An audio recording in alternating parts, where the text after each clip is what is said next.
At my wife's company dinner, my wife's coworker was laughing. How does it feel to be a loser?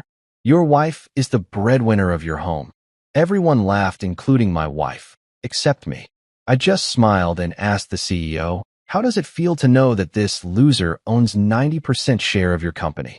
The moment I said those words, his face turned pale. You know that feeling when you're standing in a room full of people, but you might as well be invisible?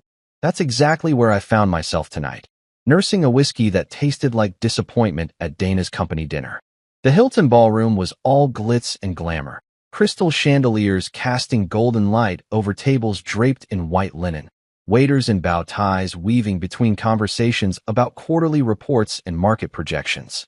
Everyone was dressed to impress, especially my wife Dana, who looked absolutely stunning in that emerald green dress that hugged her curves just right. She was in her element here, laughing with her colleagues, gesturing animatedly as she told some story about landing a big client. I watched her from across our table, feeling like a fish out of water among all these corporate sharks. These weren't my people. Hell, I wasn't even sure they were Dana's people, but she seemed to fit in seamlessly with their world of power suits and profit margins. Jordan. Travis's voice cut through my thoughts like nails on a chalkboard. Travis Miller, Dana's coworker and the biggest pain in my ass at these events. The guy was all teeth and hair gel, the kind of dude who probably practiced his smile in the mirror every morning. He was holding his champagne glass high, swaying slightly from whatever he'd been drinking before dinner. Come on over here, buddy. I forced a smile and walked over to where he was standing with a small crowd of Dana's colleagues. Arthur Granger, the CEO, was there looking distinguished in his expensive suit, along with a few other executives whose names I'd forgotten about 5 minutes after being introduced. Dana appeared at my side, slipping her arm through mine with that practiced corporate wife smile she'd perfected over the years. So, Jordan, Travis continued, his voice getting louder as more people turned to listen. What's it like being married to our rising star here? He gestured toward Dana with his glass, spilling a little champagne on the white tablecloth. Must be nice having a sugar mama, huh? A few people chuckled, but I kept my expression neutral. This wasn't the first time Travis had taken shots at me, and it probably wouldn't be the last. The guy had some weird complex about successful women, especially when their husbands weren't climbing the corporate ladder right beside them. I mean, seriously though, Travis pressed on, clearly enjoying himself now that he had an audience. What do you even do all day while Dana's out here crushing it in the business world? Play video games. Watch Netflix. More laughter rippled through the group. I felt Dana's grip tighten on my arm, but when I glanced at her, she wasn't looking at me with concern or anger on my behalf. She was smiling that same practice smile, like this was all just harmless fun between friends. Travis, Arthur interjected with a diplomatic chuckle, maybe we should. No, it's fine. Travis waved him off, his voice rising even higher. I'm genuinely curious. I mean, Jordan seems like a nice enough guy, but let's be real here. He turned to face me directly, his eyes glassy from the alcohol. What's it like being a loser? Must be strange having your wife pay all the bills, right? The words hit me like a slap across the face.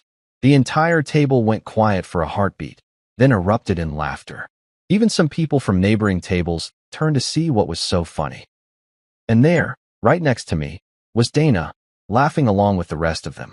Not uncomfortably, not apologetically, but genuinely amused by her colleague's assessment of her husband. Something cold settled in my chest as I watched her laugh. After 15 years of marriage, after everything we'd been through together, she was laughing at me being called a loser.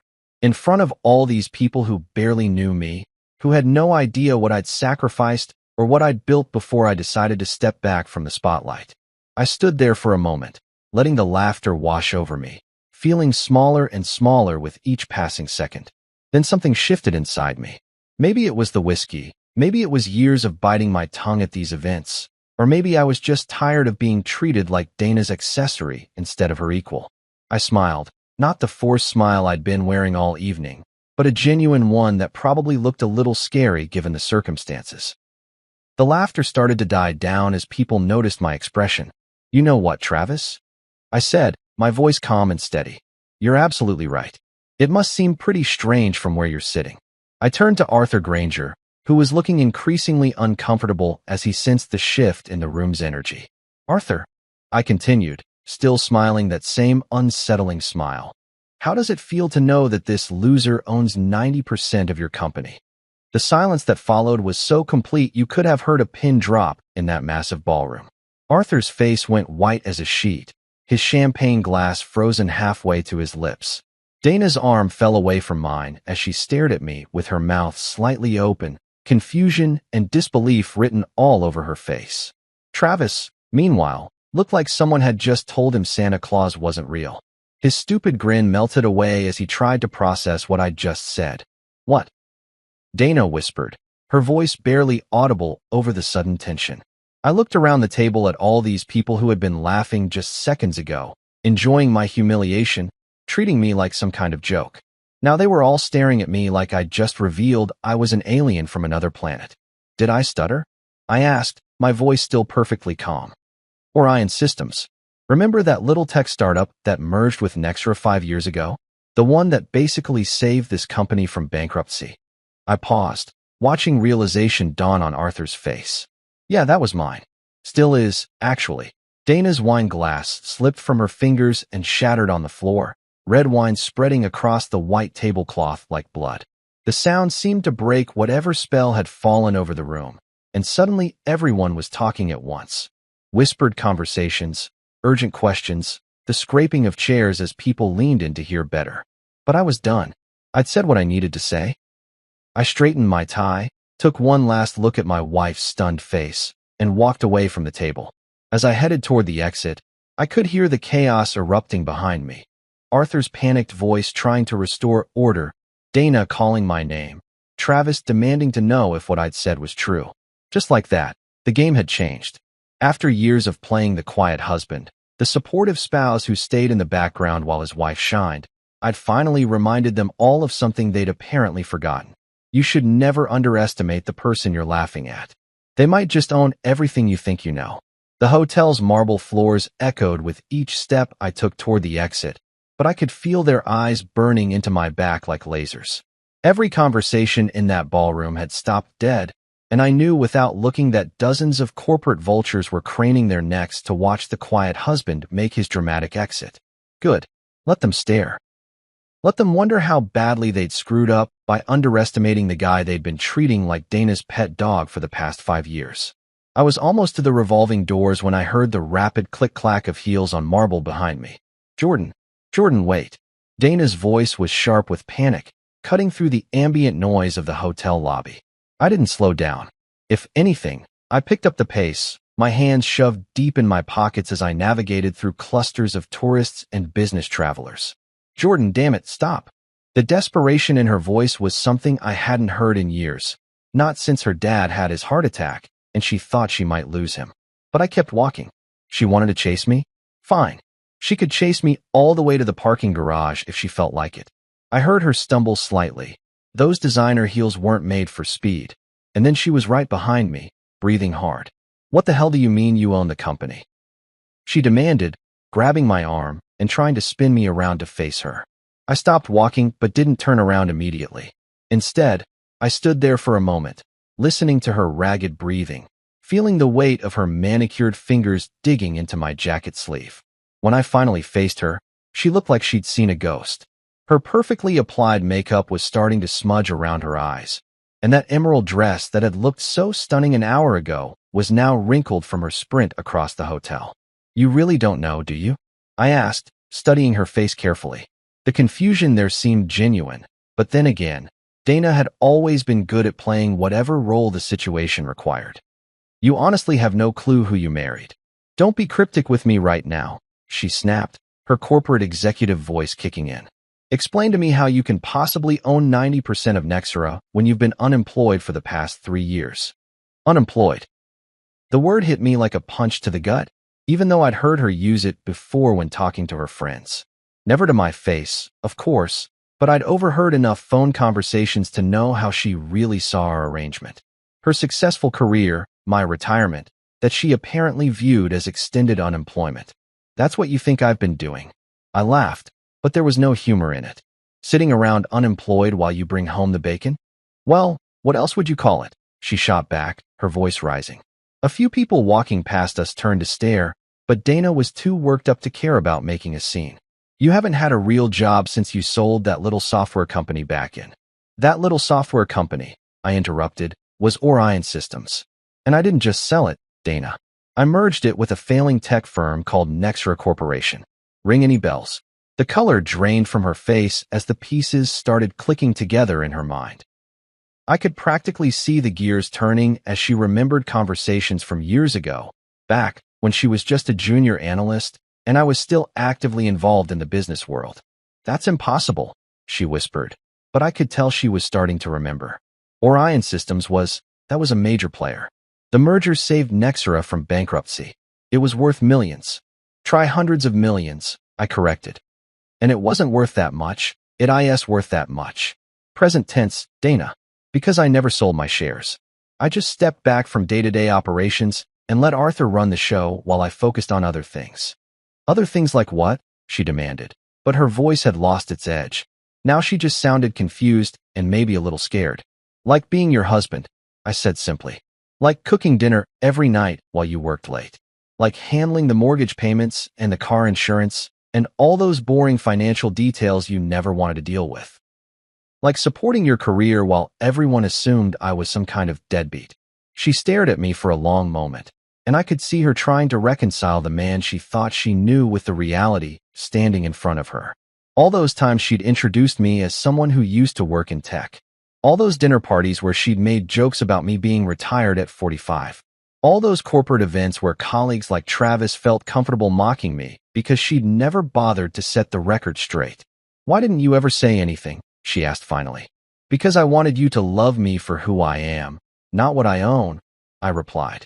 I wanted to know that if I lost everything tomorrow, you'd still want to be married to me. But the moment people thought I had nothing, they treated me like I was nothing, including you. The truth of that statement hung in the air between us like smoke. She opened her mouth to protest, but we both knew it was true. She'd laughed tonight. When Travis called me a loser, when he mocked me for being supported by my wife, when he basically called me a worthless piece of trash in front of a room full of people, she'd laughed right along with everyone else. I didn't know, she said weakly. You didn't want to know, I corrected. Every time someone made a crack about me being unemployed or living off your success, you just smiled and let it slide. You never once stood up for me or told them they had no idea what they were talking about. But Jordan, I really didn't. They'd all forgotten who I was. I interrupted, my voice getting harder. But I never forgot. I never forgot that Arthur Granger came to me 15 years ago, hat in hand, begging me to save his company from bankruptcy. I never forgot signing those merger documents that made me the majority shareholder of the new corporation. I never forgot that every paycheck you've ever gotten from Nexra was technically coming from me. Her legs seemed to give out a little, and she grabbed onto a nearby pillar for support. This is insane. You're telling me that all this time, while I've been working my way up the corporate ladder, fighting for promotions and respect, you've been working for your husband, I finished. Yeah, ironic, isn't it? I could see the implications hitting her like a freight train. Every meeting she'd attended, every decision she'd helped make, every time she'd felt proud of her independence and success, all of it had been under the umbrella of a company I controlled. Her colleagues, her career, her entire professional identity was built on a foundation I'd laid years before she even knew my name. So what happens now? She asked, her voice barely above a whisper. I looked at her standing there in that expensive dress, looking smaller and more vulnerable than I'd seen her in years. Part of me wanted to comfort her, to tell her everything would be okay, to go back to the way things were. But a bigger part of me, the part that had been humiliated and dismissed and laughed at, wasn't ready to forgive and forget. Now, I said, straightening my tie, now I stop being the invisible man. I stop letting people think I'm some kind of joke. And maybe, just maybe, I remind everyone at Nexra exactly who's been signing their paychecks all these years. With that, I turned and walked away, leaving my wife standing alone in the hotel lobby, finally understanding that the man she'd married wasn't who she thought he was at all. The drive home was a blur of streetlights and racing thoughts. My hands gripped the steering wheel so tight my knuckles were white, and I kept replaying Dana's shocked expression over and over in my mind. The way her face had crumpled when the reality hit her. The way she grabbed that pillar like her whole world was falling apart. Which, honestly, it probably was. By the time I pulled into our driveway, the adrenaline from the confrontation was starting to wear off, replaced by something colder and more focused. I sat in the car for a moment, staring at our house. The house I'd bought with Orion money, though Dana had always assumed it came from some mysterious inheritance I'd mentioned years ago. Another lie of omission in a marriage apparently built on them. I walked through the front door and headed straight for my home office, the one room in the house that Dana rarely entered. She called it my man cave, which always made me cringe, but I'd never bothered to correct her. Let her think I spent my days in here playing fantasy football and watching YouTube videos. The truth was so much more interesting. My office looked ordinary enough from the outside. Desk, computer, a few framed photos, some bookshelves lined with tech manuals and business journals. But the real treasure was hidden behind a false panel I'd had installed in the built-in bookshelf. I pressed the hidden latch, and the panel swung open to reveal a fireproof safe that contained the most important documents of my life. I pulled out the thick manila folder labeled Nexera Holdings and spread its contents across my desk like a card player revealing a royal flush. Every piece of paper told the same story, but seeing them all together again after so many years still gave me a rush. These weren't just contracts and agreements. They were proof that Jordan Rivers, the guy everyone thought was living off his wife's success, was actually the puppet master pulling all the strings. The original merger documents were yellowed around the edges now, but Arthur Granger's signature was still bold and black at the bottom of every page. I remembered that day 15 years ago when he'd sat in this very office, sweating through his expensive suit as he begged me to save his failing company. Back then, Nexera was hemorrhaging money, losing clients left and right, and about 6 months away from total collapse. Arthur had heard through the grapevine that I was looking to expand Orion Systems, and he'd come crawling to me with an offer that was basically corporate surrender. "Just name your terms," he'd said, his voice shaking slightly. "We need this merger to work, or we're finished."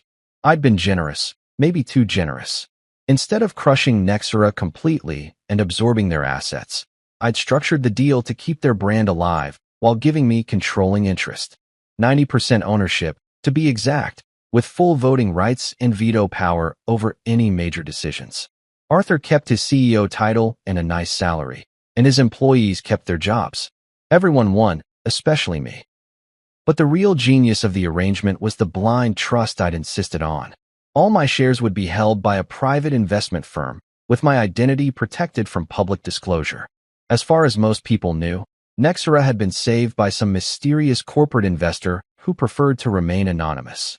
Only Arthur and a handful of lawyers knew the truth, and they were all bound by ironclad non-disclosure agreements. I picked up the trust documents and scanned through the legalese until I found the clause I was looking for. There it was, in black and white. The beneficial owner retains the right to assume direct control of all holdings upon written notice to the trustee and board of directors. In plain English, I could step out from behind the curtain any time I wanted and take control of the company. The question was, did I want to? For the past 5 years, I'd been perfectly content to let Arthur run the day-to-day operations while I collected my dividends and enjoyed my quiet retirement. The money had always been more than enough. Hell, Dana's salary was basically pocket change compared to what Nexera was generating. I'd never needed the spotlight or the corporate power games. I'd been there, done that, and decided I preferred a simpler life. But tonight had changed something fundamental. Tonight, I'd been publicly humiliated by people who owed their livelihoods to my generosity. Travis Miller, that smug bastard, had called me a loser while cashing checks from a company I owned. Dana had laughed at jokes about her unemployed husband while building her career on the foundation I'd provided. Even Arthur, who knew damn well who I was, had just stood there and let it happen. I pulled out my phone and scrolled through my contacts until I found Marcus Trent's number. Marcus had been my lawyer since the early days of Orion Systems, and he was one of the few people who knew all my secrets. It was almost midnight, but Marcus was a night owl who often worked late on complex corporate deals. He answered on the second ring. "Jordan, this is late, even for you. Everything okay? I need you to prepare some documents," I said, getting straight to the point. I want to request a full financial audit of Nexra's executive compensation packages, corporate credit card usage, and any potential conflicts of interest among the leadership team. There was a long pause on the other end of the line. Jordan, what's going on? You haven't shown any interest in Nexra's operations for years. Let's just say I've had a wake-up call, I replied. Also, I want to schedule a meeting with the board of directors. It's time they met their largest shareholder face-to-face. Are you sure about this? Once you step out from behind the blind trust, there's no going back. Your anonymity will be gone forever. I looked around my office at all the evidence of my hidden empire. Financial statements showing profits that would make Dana's head spin. Email correspondence with CEOs of Fortune 500 companies who still considered me a major player in the tech world. Stock portfolios that had been quietly growing for years while everyone assumed I was some kind of house husband. Marcus, I said, I've been invisible for too long. It's time to remind people who they're dealing with. All right, he said, and I could hear him already reaching for his legal pad. I'll have the audit request ready by morning, and I'll reach out to the board to schedule an emergency meeting. But Jordan, whatever happened tonight, just make sure you're doing this for the right reasons. Don't worry about my reasons, I said. Just worry about making sure everything is bulletproof legally. Because if I'm going to do this, I'm going to do it right. After I hung up, I sat back in my chair and stared at the documents spread across my desk. Tomorrow, the corporate world that had forgotten about Jordan Rivers was about to get a very rude awakening. And Dana? She was about to learn that the man she'd been taking for granted was actually the most powerful person in her professional life. I carefully placed all the documents back in the safe and locked it away. But this time, I knew it wouldn't be long before I'd need them again. I woke up the next morning to the sound of Dana's heels clicking around upstairs, her usual pre-work routine in full swing. Coffee brewing, news playing on the kitchen TV, the familiar symphony of a corporate executive getting ready to conquer another day. Except today wasn't going to be like any other day, and she had no clue what was coming. I stayed in bed for a few extra minutes, listening to her move around the house. Through the thin walls, I could hear her talking on the phone, probably to her assistant, going over her schedule, discussing client meetings and quarterly reports. The same conversations she'd been having for years, blissfully unaware that every decision she made at work ultimately flowed through me. When I finally made it to the kitchen, she was standing by the counter in her navy blue power suit, scrolling through emails on her phone while sipping coffee from her favorite mug, the one that said Boss Lady in gold letters. I'd bought it for her as a joke on her birthday last year, but she'd actually started using it unironically. Morning, she said without looking up from her phone. Her voice was carefully neutral, like she was trying to pretend last night's bombshell revelation had been some kind of weird dream. Morning, I replied, pouring myself a cup of coffee and leaning against the counter. Sleep well. She finally glanced at me, and I could see the confusion and worry still swimming in her eyes. Jordan, about last night. Don't. I cut her off gently. We don't need to make this into some big dramatic thing. You were just having fun with your coworkers. I get it. The relief that washed over her face was almost painful to watch. She actually thought I was going to let it slide, go back to being the quiet husband who smiled and nodded while her colleagues treated me like furniture. They were just joking around, she said, the words coming out in a rush. You know how Travis gets when he's been drinking. He doesn't mean anything by it. Of course not, I agreed, taking a sip of my coffee. He was just being Travis. No harm, no foul, right? Exactly. She looked so relieved she might have hugged me if she wasn't worried about wrinkling her suit. I'm glad you're not going to make a big deal out of it. I mean, we both know you're not actually. You know, unemployed or whatever. You've got your investments and your consulting work. Right? I nodded. My little side projects. She kissed me on the cheek before heading toward the garage, her heels clicking with renewed confidence. I'll probably be late tonight. We're working on the Morrison account, and you know how demanding those clients can be. I won't wait up, I said. After she left, I sat at the kitchen table with my laptop and started typing. The first email was to Arthur Granger, short and sweet. Arthur, I need to discuss some concerns about Nexra's corporate culture and leadership practices. Please provide a full breakdown of executive compensation packages, expense accounts, and any potential conflicts of interest among senior staff. I'd like this information by end of business today. Thanks, Jordan Rivers.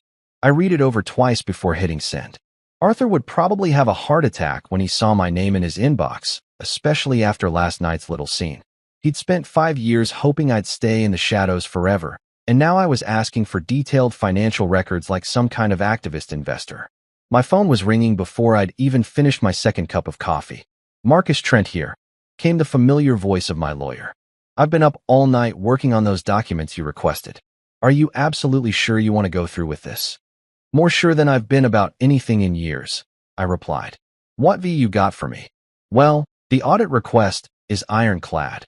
As majority shareholder, you have every right to examine the company's financial practices. I've also drafted a formal notice to the board requesting an emergency meeting. But Jordan, once I send these documents, there's no putting the genie back in the bottle. Everyone's going to know who you are. Good, I said. I'm tired of being anonymous. There's something else, Marcus continued, and I could hear papers rustling in the background. I did some preliminary research on Nexra's recent activities, and there are some red flags. That Travis Miller you mentioned? He's been steering contracts toward a construction company owned by his cousin. Nothing technically illegal, but definitely ethically questionable. Interesting, I said, though I wasn't really surprised. Guys like Travis always had some kind of angle, some way to game the system for personal benefit. There's more.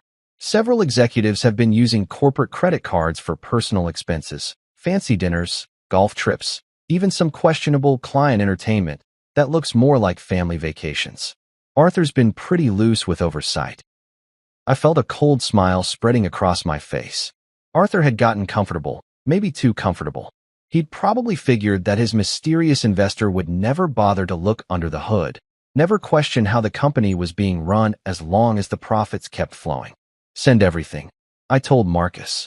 The audit request, the board meeting notice, all of it. It's time to shake things up. You got it. But Jordan, just remember, you're about to go from being the man behind the curtain to center stage. That's a big change, and it's going to affect more than just your professional life. After hanging up with Marcus, I spent the rest of the morning researching Nexra's current operations. What I found wasn't pretty. Arthur had let standards slide, allowed a toxic culture to develop, and turned a blind eye to questionable practices as long as the bottom line looked good. The company I'd saved 15 years ago had become exactly the kind of corporate cesspool I'd always despised. By noon, I was ready to make my move. I opened my laptop and started typing another email, this one to Margaret Wu, Nexra's VP of Engineering. Margaret was one of the few people at that company who I actually respected, brilliant, hardworking, and completely overlooked by the boys' club that ran the executive floor. Margaret, I wrote, you don't know me personally, but I've been following your work at Nexra for some time. I think you're exactly the kind of leader the company needs. We should talk soon. Best regards, Jordan Rivers. I was about to send it when my phone buzzed with a text from Dana. Everything okay at home? Arthur seems really stressed about something. Says he got some weird email this morning. I typed back. Everything's fine. Tell Arthur not to worry. I'm sure whatever it is will work itself out. But even as I sent the message, I knew that nothing was going to work itself out. In fact, things were about to get a whole lot more complicated for everyone at Nexra, starting with my wife. I hit send on the email to Margaret, then sat back in my chair and waited for the chaos to begin. For the first time in years, I wasn't the quiet investor sitting on the sidelines. I was back in the game, and I intended to win. The corporate rumor mill works faster than a Vegas poker dealer, and by 10 a.m., the first domino had already fallen. I was sitting in my home office, monitoring the situation through a network of contacts I'd maintained over the years, when my phone started buzzing with updates from Marcus. Travis Miller just got called into HR, he texted. Official reason: review of recent conduct at corporate events. Unofficial reason: your audit request lit a fire under Arthur's ass. I leaned back in my chair and smiled. Travis had probably strutted into that HR meeting thinking he was untouchable, the golden boy who could crack jokes about losers and unemployed husbands without consequences. He was about to learn that actions have a funny way of catching up with you, especially when the person you're mocking owns the company you work for. My laptop chimed with an incoming email from Arthur. The subject line read, urgent, need to discuss, and I could practically feel his panic radiating through the screen. I opened it and wasn't disappointed. Jordan, I received your request this morning, and I want to assure you that Nexera maintains the highest standards of corporate governance. Perhaps we could schedule a call to discuss your concerns in a more informal setting? I'm sure we can clear up any misunderstandings. Best regards, Arthur. Misunderstandings. That was rich. The only misunderstanding here was Arthur thinking he could keep playing fast and loose with my company while I stayed safely tucked away in retirement. I typed back a simple response. Arthur, I'm not interested in informal discussions. I want the documentation I requested by 5 p.m. today, and I want that board meeting scheduled for this week. No exceptions. While I was dealing with Arthur's damage control attempts, the real chaos was unfolding at Nexera's downtown headquarters. Marcus had a contact in the building, a paralegal who worked for the company's legal department, and she was feeding us intel like some kind of corporate spy thriller. Security just escorted Travis out of the building. Came the next update. Word is they found evidence of the cousin's construction contracts in his emails. He's been suspended pending a full investigation. I had to hand it to Arthur. When he moved fast. Travis had gone from company golden boy to corporate pariah in the span of a single morning. But then again, Arthur was probably scared shitless about what other skeletons might come tumbling out of the closet once I started digging deeper. My phone rang, and Dana's name flashed on the screen. I let it go to voicemail, then listened to her message. Jordan, what the hell is happening over here? Travis got fired, people are freaking out about some audit, and Arthur looks like he's about to have a nervous breakdown. Call me back. Instead of calling her back, I texted. Sounds like a typical Tuesday at the office. I'm sure it's nothing to worry about. But it wasn't nothing, and we both knew it. The machine I'd set in motion this morning was just getting started, and poor Dana was caught right in the middle without even realizing it. She thought she was dealing with some random corporate crisis, when in reality, she was watching her husband dismantle the toxic culture that had allowed people like Travis to flourish. Around noon, Marcus called with an update that made my day. The board meeting is scheduled for Thursday at 2 p.m. Arthur tried to push it to next week, but the other board members want answers about this sudden audit request. They're curious about who's been pulling the strings behind the scenes all these years. Perfect, I said. What about the financial records? Arthur's assistant just sent over a preliminary report. You're going to love this. Travis wasn't the only one with his hand in the cookie jar. Looks like there's been a whole pattern of questionable expenses and ethical violations among the executive team. I felt that familiar rush of satisfaction that came from being proven right. These people had gotten comfortable, maybe too comfortable, thinking that their mysterious benefactor would never bother to check up on them. They'd treated my investment like free money, my generosity like weakness. By 3 p.m., the gossip network was in full swing. Dana texted me updates throughout the afternoon, each message more frantic than the last. They just suspended 2 more executives. Someone said there's going to be a major restructuring. The whole leadership team is in panic mode. And then, around 4 p.m., came the message that told me everything I needed to know about where Dana's loyalties really lay. Jordan, please tell me you're not behind this somehow. People are losing their jobs, and I can't afford to get caught in the crossfire. My career is everything to me. Her career. Not our marriage, not our future together, but her precious career that she'd built on the foundation I provided. She was more worried about protecting her professional reputation than understanding why her husband might have finally decided to stand up for himself. I didn't respond to that text. Instead, I called Marcus and told him to expedite everything. I want that board meeting moved to tomorrow if possible. Strike while the iron's hot. Jordan, are you sure you don't want to ease into this? You could make your presence known gradually. Maybe start with a private meeting with Arthur. No, I cut him off. I've been easing into things for 15 years. It's time to remind everyone who's really in charge here. By 5 p.m., Arthur had delivered the financial documentation I'd requested, and it was even worse than I'd expected. Executive bonuses that bordered on obscene, corporate retreats that looked more like luxury vacations, and a pattern of nepotism and favoritism that would make a mob boss blush. These people had been treating Nexera like their personal piggy bank, while I sat quietly in the background, content to let them play with my money. But the quiet Jordan Rivers was gone. The guy who smiled and nodded while his wife's colleagues mocked him was officially retired. Tomorrow, I was going to walk into that boardroom and remind everyone exactly who owned this company. And if Dana didn't like it? Well, she'd had 15 years to figure out who she was really married to. If she was more concerned about her career than her husband, maybe it was time for both of us to reevaluate our priorities. The game had changed, all right, and I was just getting started. Thursday morning arrived with the kind of crisp autumn air that made everything feel sharper, more focused. I stood in front of my bedroom mirror, adjusting the tie on a suit I hadn't worn in 3 years. Charcoal gray Armani. Perfectly tailored, the kind of power suit that cost more than most people's monthly salary. Dana had already left for work early, claiming she had damage control meetings to attend before the mysterious board meeting that had everyone at Nextera walking on eggshells. The irony wasn't lost on me. My own wife was trying to protect herself from the fallout of my decisions, completely unaware that she was married to the eye of the storm. The drive to Nextera's headquarters felt like traveling back in time. I'd been to this building countless times over the years, but always as Dana's quiet husband, the guy who occasionally showed up to holiday parties and company picnics.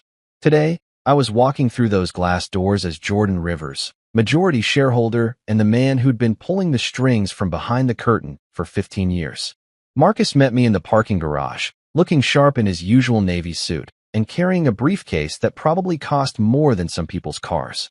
"You ready for this?" he asked, studying my face carefully. "I've been ready for 15 years, I replied. I just didn't know it until now. The elevator ride to the executive floor was silent except for the soft jazz playing through hidden speakers. I watched the numbers climb, 10, 15, 20, and felt something shift inside me with each floor. By the time we reached the boardroom level, the Jordan Rivers who'd been content to stay in the shadows was gone, replaced by someone who was ready to reclaim what had always been his. Arthur was waiting outside the boardroom, pacing like a caged animal. When he saw me step off the elevator, his face went white as fresh snow. "Jordan," he said, extending his hand with forced enthusiasm. "It's been too long. You look, well." "Arthur," I replied, shaking his hand and noticing how clammy his palm was. "I bet you never thought you'd see me in this building again." "Well, you know, you're always welcome here. This is you're obviously a valued." He was stumbling over his words like a nervous teenager, and I could see sweat beading on his forehead despite the building's air conditioning. "My company," I finished for him. "You can say it, Arthur. This is my company." Before he could respond, the boardroom doors opened, and I got my first look at the people who'd been making decisions about my investment for the past decade and a half. 5 board members, all looking confused and slightly annoyed about being called to an emergency meeting. They probably thought this was about some minor crisis that Arthur could handle with his usual corporate double talk. They were about to learn how wrong they were. "Gentlemen," Arthur announced as we entered the room, "I'd like you to meet Jordan Rivers." The silence that followed was beautiful. You could practically see the mental gymnastics happening as they tried to place the name. Jordan Rivers, or had they heard that before? Then, one by one, recognition dawned on their faces like sunrise breaking over a mountain range. "Wait," said Patricia Hensley, the only woman on the board. "Jordan Rivers as in, the Orion Systems Jordan Rivers?" "The very same," I said, taking my seat at the head of the table like I owned the place. Which of course I did. "Nice to finally meet you all in person." The next few minutes were a masterclass in corporate panic. Board members frantically shuffling through papers, whispered conversations, confused glances exchanged across the mahogany table. Arthur looked like he wanted to crawl under the conference table and disappear. "I think there's been some confusion," said Robert Chun, the board's treasurer. "Our records show that Orion Systems was acquired through a blind trust arrangement. The beneficial owner's identity has always been confidential." "Not confidential," I corrected. "Just private. There's a difference." "Arthur here has known exactly who I am from day one. Haven't you, Arthur?" Arthur cleared his throat and nodded reluctantly. "Yes. Well, Mr. Rivers preferred to maintain his anonymity while the company established its new direction after the merger." 15 years is a long time to establish direction," I said, opening the briefcase Marcus had prepared. "Long enough for some people to forget that actions have consequences." I spread the financial documents across the table like a dealer laying out cards. Executive compensation reports, expense account summaries, the evidence of Travis's nepotistic dealings, and a whole lot more that painted a picture of a company that had lost its way. This is what I've been paying for. I continued, my voice calm, but carrying an edge that made everyone sit up straighter. Executives using corporate credit cards for family vacations, hiring practices that favor friends and relatives over qualified candidates, and a company culture that thinks it's acceptable to mock and belittle people without consequences. Patricia leaned forward, studying the documents.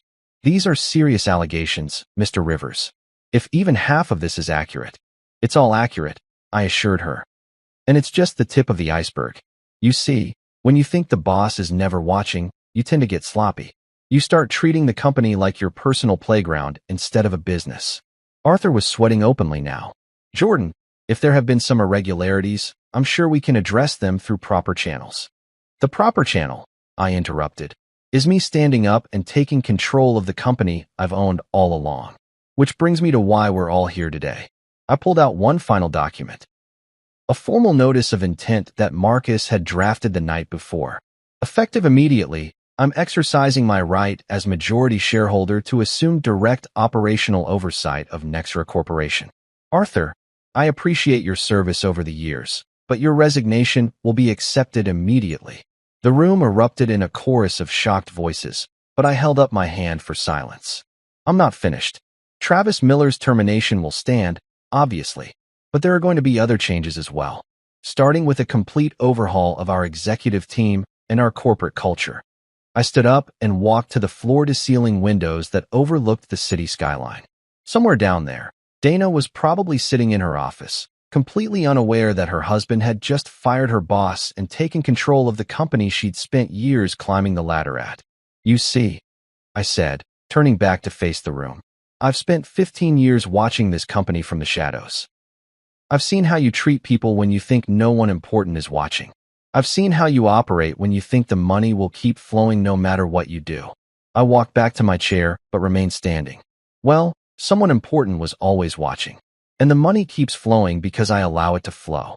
But that arrangement is about to change dramatically. Arthur slumped in his chair like a deflated balloon. What happens now? Now, I smiled, but there was no warmth in it. Now we rebuild this place from the ground up. With respect, integrity, and accountability. You know, all those corporate buzzwords you've been throwing around in annual reports while doing the exact opposite. I gathered up my documents and stood to leave. Oh, and Arthur? Clear out your office by the end of the day. Security will escort you out when you're finished. As I walked toward the door, I could hear the chaos erupting behind me. Frantic phone calls, heated discussions, the sound of a corporate house of cards collapsing. But for the first time in years, I felt completely at peace. The quiet Jordan Rivers was officially dead. Long live the king. The emergency board vote took place at exactly 6:47 p.m., and it was the most satisfying 17 minutes of my professional life. I sat at the head of that mahogany table watching 5 board members who'd probably never questioned a decision in their lives suddenly scramble to distance themselves from Arthur's administration. All in favor of accepting Arthur Granger's resignation, effective immediately? I asked, even though we all knew it wasn't really a resignation when you're escorted out by security. 5 hands shot up without hesitation. Even Patricia Hensley, who'd worked with Arthur for over a decade, voted to cut him loose. Corporate loyalty was a beautiful thing until it threatened your own position. Motion carries, I announced. Now, let's talk about restructuring. The next item on my agenda was Travis Miller's permanent termination, which passed unanimously. Apparently, nobody wanted to defend the guy who'd been steering contracts to his cousin's construction company while insulting the actual owner of the firm. Funny how quickly people's perspectives changed when they realized who was really signing the checks. But the real bombshell came when I announced my choice for Arthur's replacement. I'm nominating Margaret Wu for the position of Chief Executive Officer. The silence in that room was deafening. Robertson looked like I'd just suggested we hire a circus clown to run the company. Margaret Wu from engineering? He asked. She's never held an executive position. She's never held an executive position because this company has spent 15 years promoting people based on who they play golf with instead of who actually gets results, I replied. Margaret has been running successful projects while your previous leadership team was busy padding their expense accounts. I'd done my homework on Margaret over the years. While guys like Travis were schmoozing clients at expensive steakhouses, she was in the trenches solving problems and delivering solutions. While Arthur was giving speeches about innovation, Margaret was actually innovating. She was exactly the kind of leader Nexera needed, and exactly the kind of person the old boys club had been overlooking. With all due respect, Mr. Rivers, Patricia interjected, promoting someone from engineering to CEO is a significant leap. Perhaps we should consider external candidates. With all due respect, Patricia, I cut her off. I own this company. Margaret Wu gets the job. Another vote, another unanimous result. Amazing how agreeable people became when their paychecks were on the line. By 7:30, Margaret was sitting in the boardroom, looking like someone had just told her she'd won the lottery. Which, in a way, she had.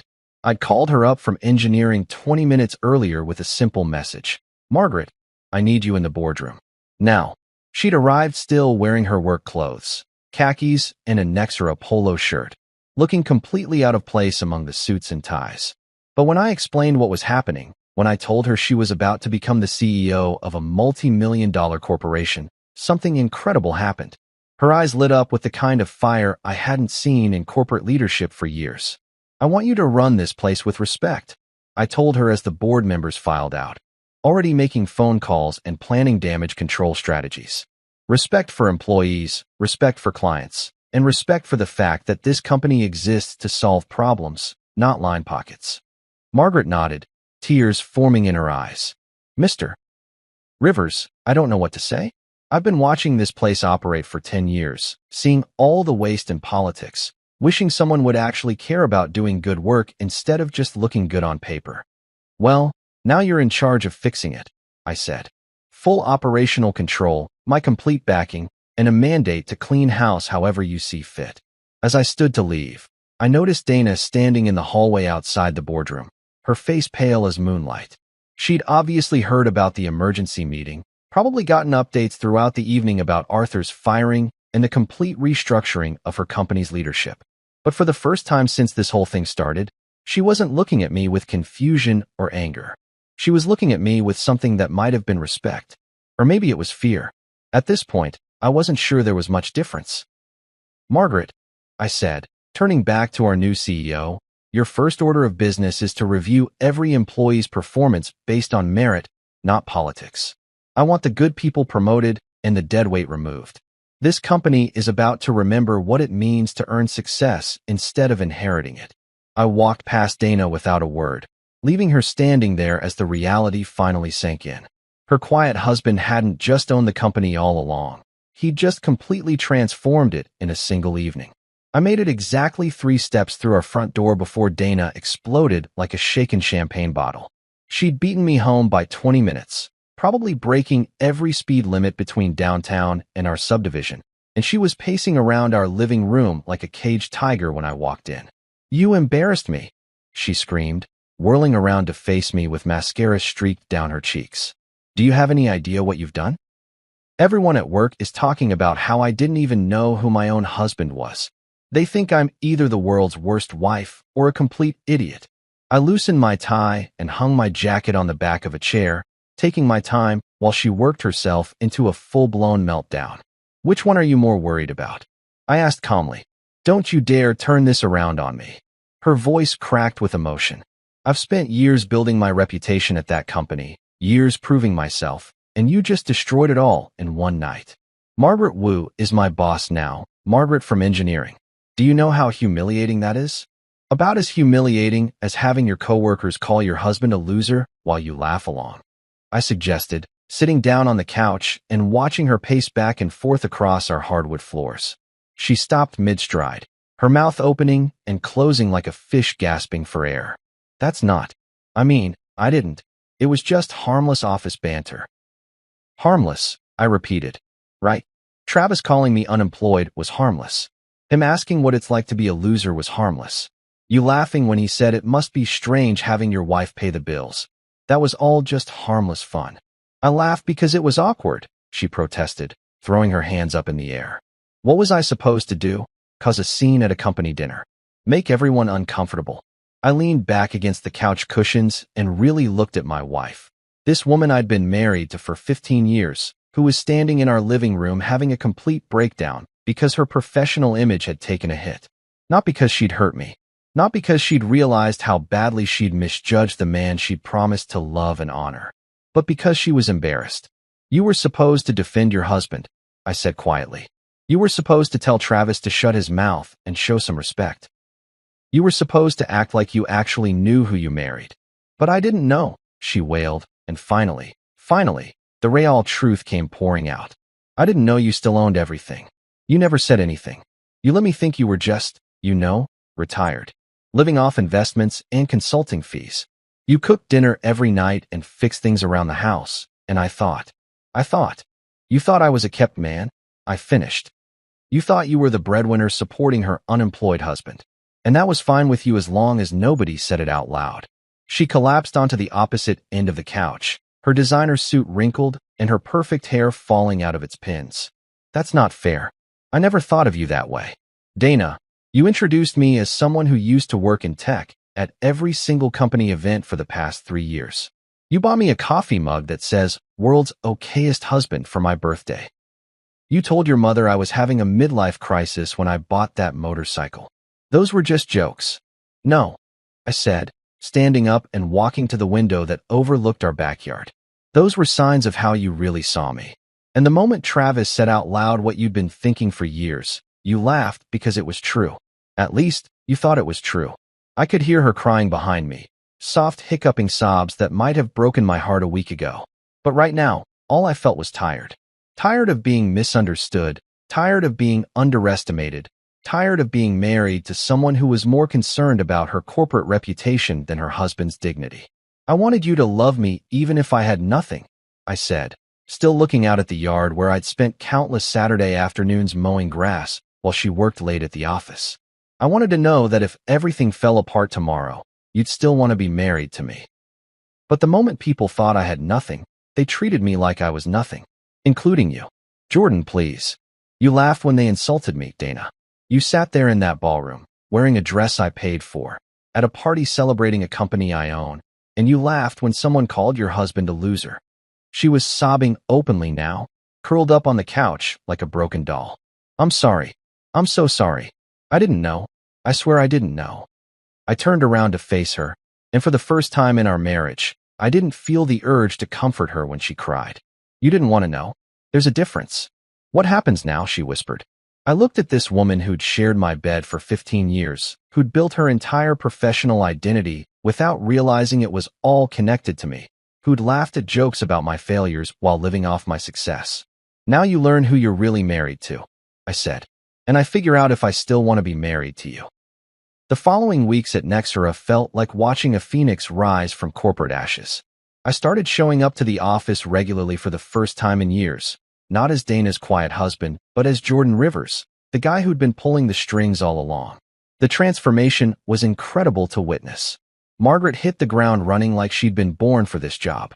Within her first week, she'd implemented an open-door policy that actually meant something, started weekly all-hands meetings where employees could voice concerns without fear of retaliation, and began reviewing every single contract and vendor relationship with a fine-tooth comb.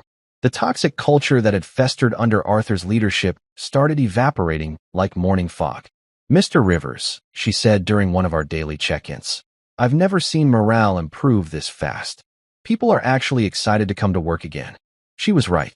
Walking through the office floors, I could see the difference. Employees were collaborating instead of competing, sharing ideas instead of hoarding information. The cafeteria that had been dead silent for years was suddenly filled with conversation and laughter. Someone had even brought in a decent sound system, and soft jazz played in the background during lunch hours. Travis's lawsuit fizzled out exactly as Marcus had predicted. When faced with the mountain of evidence we'd compiled about his nepotistic schemes and contract manipulation, his lawyers advised him to settle quietly and disappear. He took a job with some mid-tier firm in Phoenix, probably telling everyone who'd listen about how he'd been railroaded by corporate politics. Meanwhile, Dana took a leave of absence. I need time to process everything, she told me one morning over coffee, her voice hollow and distant. I need to figure out who I am if I'm not climbing the corporate ladder at Nexera. I didn't argue with her decision. Honestly, it was probably for the best. Having her around the office would have been awkward for everyone involved. especially since half the employees knew she was married to the owner and the other half were still trying to figure out how they'd missed such a massive piece of information. But the real game changer was the foundation I established. The Jordan Rivers Foundation for Engineering Education, designed to provide scholarships and mentorship for underprivileged kids who wanted to pursue careers in technology. For years, I'd been writing checks to various charities, quiet donations that nobody knew about. Now I was putting my name and my story behind something that mattered. The first scholarship reception was held in Nexra's main conference room, the same space where I'd fired Arthur just months earlier. 25 kids from inner-city schools, their parents, teachers, and mentors, all gathered to celebrate possibilities. These weren't rich kids with connections and safety nets. These were hungry, brilliant young people who just needed someone to believe in them. I used to hide in the shadows, writing checks and staying anonymous. Now I showed up, shook hands, listened to stories, and showed these kids that respect and hard work could actually lead somewhere meaningful. The sweetest revenge wasn't punishment. It was building something better than what came before. 3 months later, I found myself back in the same Hilton ballroom where this whole journey had started, but everything was different now. The corporate awards night that Margaret had organized felt like stepping into an alternate universe, one where respect actually meant something and success was measured by impact rather than politics. Ladies and gentlemen, Margaret announced from the podium, looking confident and radiant in her role as CEO. Please welcome Jordan Rivers, the man who believed in Nexra before anyone else did, and the visionary who's helping us build something truly meaningful. The applause that filled the room was genuine, warm, and completely different from the mocking laughter that had echoed in this same space just a few months ago. I stood up and walked to the front, passing tables full of employees who actually knew who I was now, who understood that the quiet guy they'd occasionally seen at company events was the reason they all had jobs. No more whispered jokes about Dana's unemployed husband. No more smirks about the loser who didn't contribute anything meaningful. These people had seen what I could build when I stopped hiding in the shadows. Dana sat quietly in the third row, wearing a simple black dress instead of her usual power suit. We were still married, technically, but everything between us had fundamentally shifted. She'd started therapy, began volunteering at the foundation, and was slowly learning to see me as something other than an accessory to her corporate ambitions. Maybe it was too late for us. Maybe it was just in time. That remained to be seen. Thank you, I said into the microphone, looking out at faces that reflected respect instead of ridicule. 3 months ago, some of you learned something that surprised you about the man standing here tonight. But the real surprise isn't that I owned this company all along. The real surprise is what we've built together since then. I gestured toward Margaret, who was beaming with pride.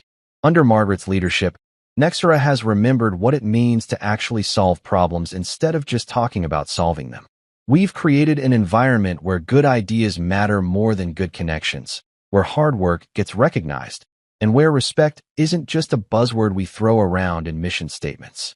The foundation had funded its first class of scholarship recipients, 15 bright kids who were already showing incredible promise in their first semester of college. The mentorship program had paired Nexra employees with students from underprivileged backgrounds, creating bridges between dreams and opportunities. As I looked around that ballroom, I realized the sweetest revenge had never been about punishment at all. It was about building something better than what came before. It was about showing people that power used with purpose could transform everything it touched. The laughter had finally stopped, replaced by something infinitely more valuable, a legacy worth leaving behind. It was a Thursday, that kind of midweek quiet where nothing seems unusual, where your mind is halfway toward the weekend, and your body just wants a moment of stillness. I had just returned from the gym, dropped my keys in the ceramic bowl by the door, and was halfway through slicing an apple when she walked in. Juliet. She wasn't wearing anything dramatic. Just a slate gray dress, blazer tossed carelessly over one shoulder, heels clicking like punctuation marks against the floor.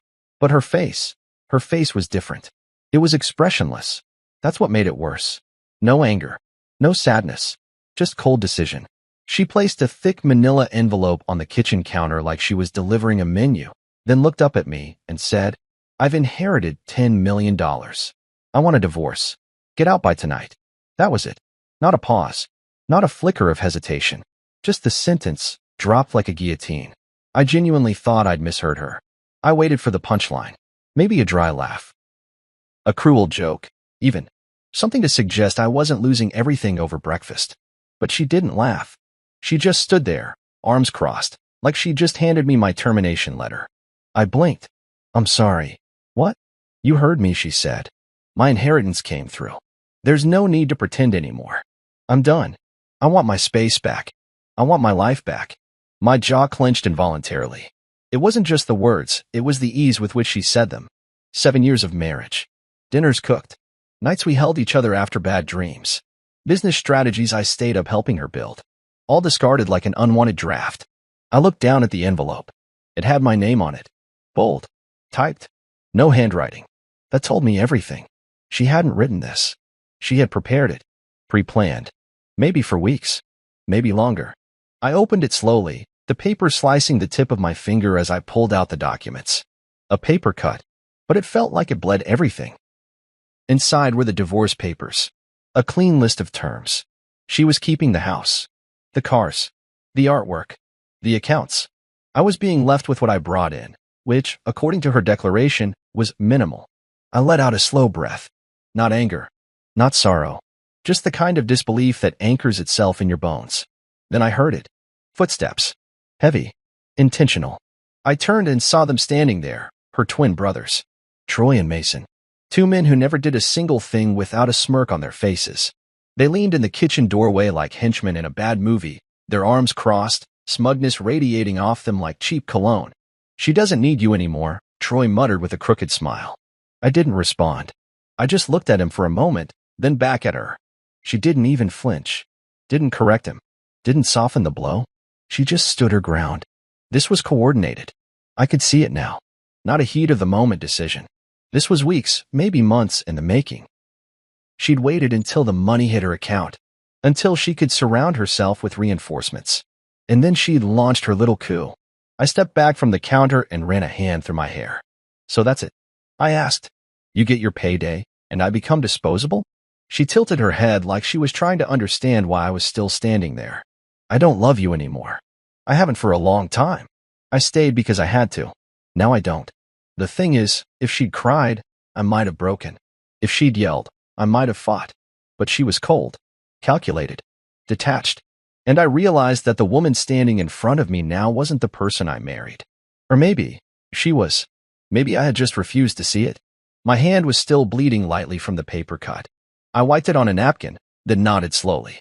All right, I said quietly. If that's what you want. She nodded once, like a queen granting an exit. Be gone before dinner. I walked past her, not looking back.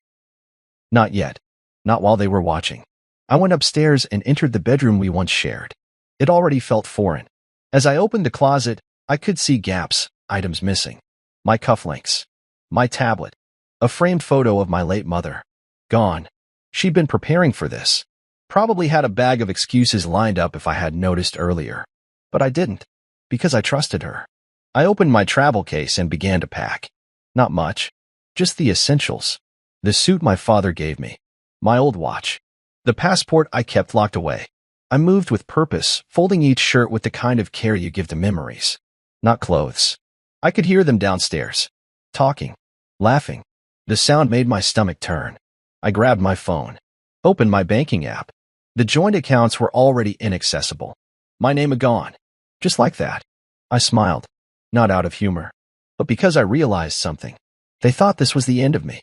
But they had no idea who I really was.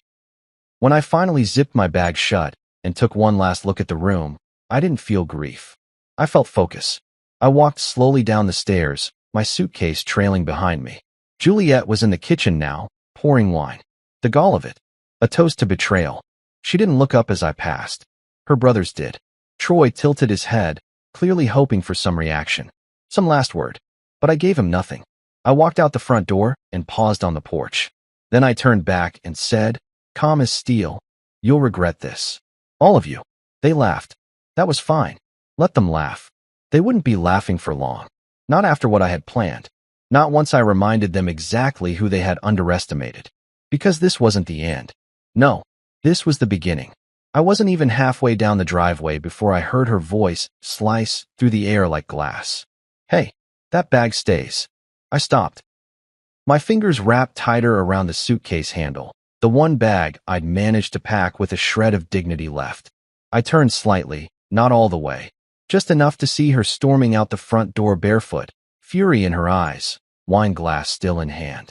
This is my personal stuff, I said as calmly as I could. Clothes I bought with my own money, the watch my father left me, photos from my childhood. Juliet threw her hand up like I'd insulted her.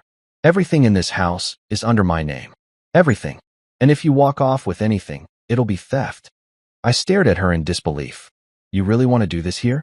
In front of your neighbors? She didn't hesitate. I don't care who's watching. You don't get to take anything from me.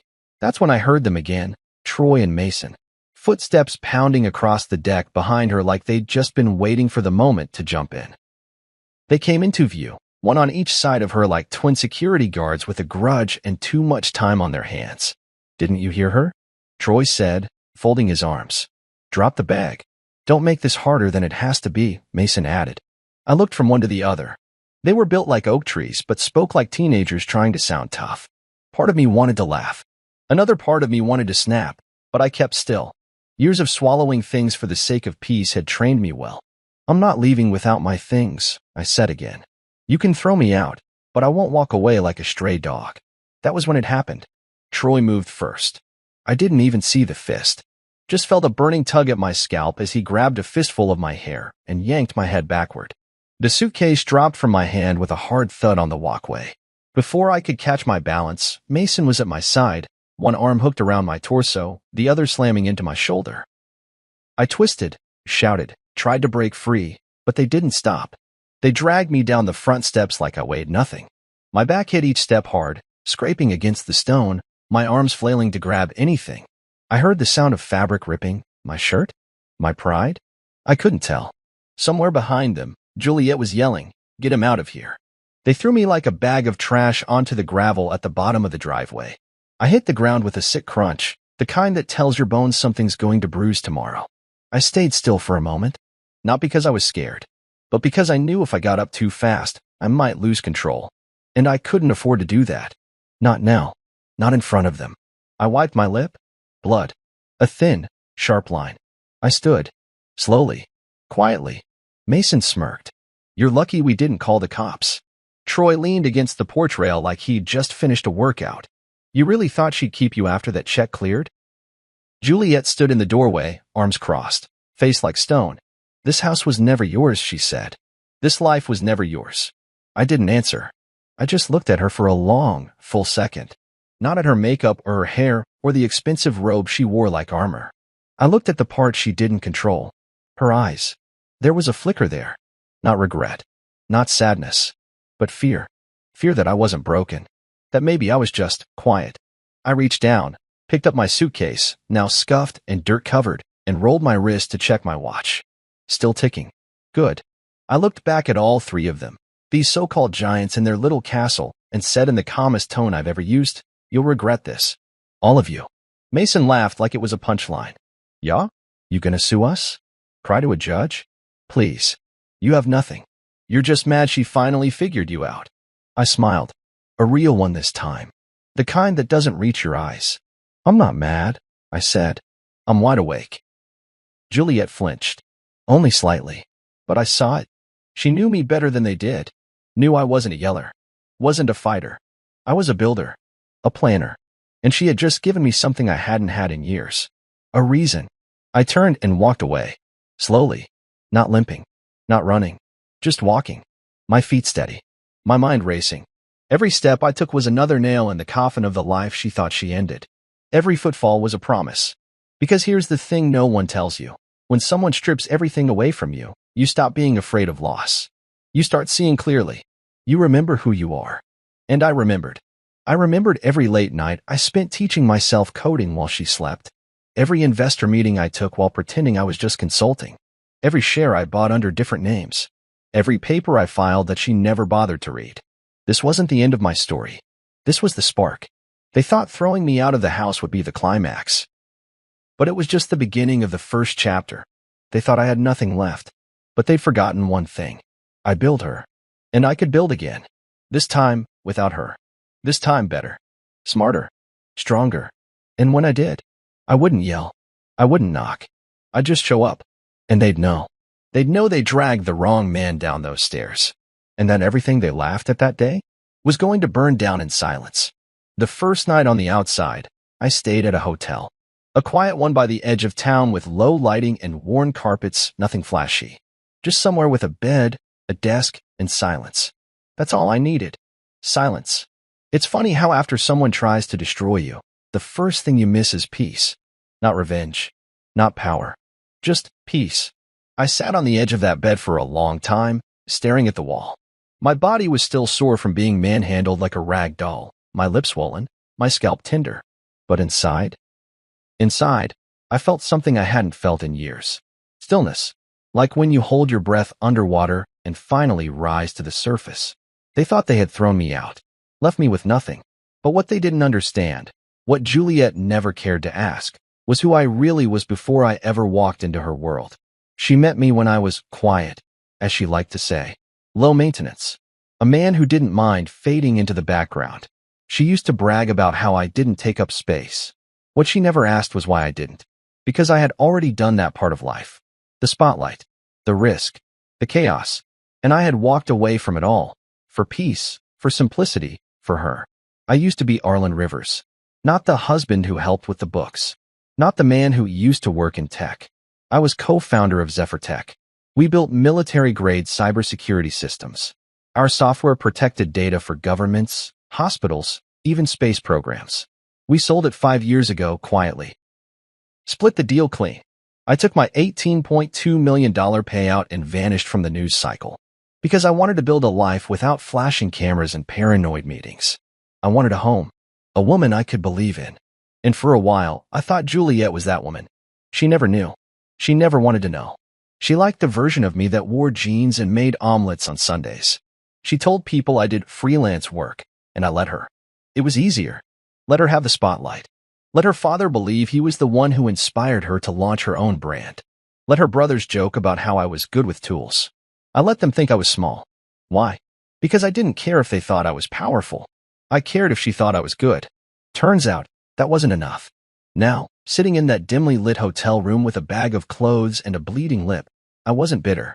I wasn't even angry anymore. I was awake. I opened my laptop. Still had it. Still clean. Still fast. I logged into one of my backup servers, accessed a series of encrypted files I hadn't touched in years. There they were. Portfolios. Assets. Holdings. I hadn't just sat around after selling Zephyr Tech. I'd invested. Smartly. Diversely. Internationally. Real estate. Clean energy. Artificial intelligence. Most of it in trusts that didn't carry my name. My real net worth? Closer to $27 million. Not including the land I owned in Utah or the licensing rights I'd quietly acquired through my dummy corporation, Tundra Holdings. Juliet didn't know any of this. Because she never asked. She never noticed the trips I took for coding jobs were actually meetings with hedge fund managers. She never questioned the nondescript mail I got from the Isle of Man or the Cayman Islands. She thought I was basic. And I let her. Because I thought love didn't require resumes. That's on me. I scrolled through the list of properties, accounts, and companies I had kept in the shadows. Nothing flashy, just clean and insulated. I wasn't the richest man alive, but I wasn't the broken fool they thought they tossed onto the curb either. They had poked the bear. And now the bear was wide awake. I made a list. It wasn't dramatic, just bullet points typed into a notes app. But every name on that list? They had laughed at me, mocked me, touched me without consent, tried to erase me. Juliet, Troy, Mason. I wouldn't scream at them. I wouldn't threaten them. I'd just start pulling the threads. Quietly. One by one. I took out my phone and called a name I hadn't dialed in 3 years, Drayton Wells. Old friend. Real estate lawyer. Smart, meticulous, and he owed me. Badly. He answered on the second ring. Arlen. It's time, I said. Silence on the other end. Then, you're serious? Dead serious. Tell me where to meet you. By the next morning, I was sitting across from him in his office, papers spread across the mahogany table. He blinked when he saw the assets. They have no idea this is you? None. Damn. I just smiled. Let's begin with the Montgomery estate. He raised a brow. Her family's. It's not fully theirs. Not yet. He flipped through the scanned documents I handed him. A trust deed.